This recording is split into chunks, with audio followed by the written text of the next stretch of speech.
বেদবাণী দ্বিতীয় খণ্ড 89 নম্বর পত্র। ভগবান ছাড়া এই দেহ বিবর হইতে উদ্ধারের আর কোনো পথ নাই। মায়ার আঁচে পড়িয়া দিবারাত্র অহংকার অভিমানে মুগ্ধ থাকিয়া কেবল অস্থায়ী সুখের জন্য পিপাসা করে। সেই পিপাসাই মন এবং বুদ্ধি উৎপন্ন হয়। যখন ভগবানের সান্নিধ্য লাভ হয় তখন মন বুদ্ধি থাকে না। যেই নাম সেই ভগবান। নাম পাইলেই ভগবানের পাওয়ার অভাব নাই।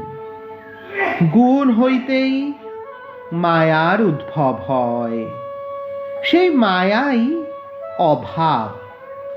অভাবই সুখ দুঃখের পরিচয় দিয়া অসত্যের অনুচর করিয়া দেয়।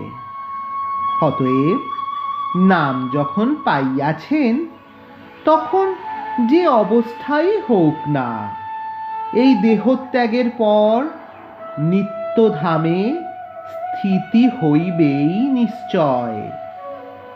ঐশ্বর্য নিয়া ব্রজে যাইতে পারে না। ব্রজভূমি কেবল মাধুর্যময়। সেখানে সুখ দুঃখের রীতি নাই।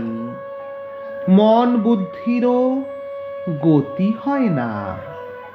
কেবল নাম নিয়া পড়িয়া থাকিবেন। পরের সুখের জন্য লোভ করিতে নাই। নামের সুখেরই আহ্বান করিবেন। জয় রাম, জয় গোবিন্দ।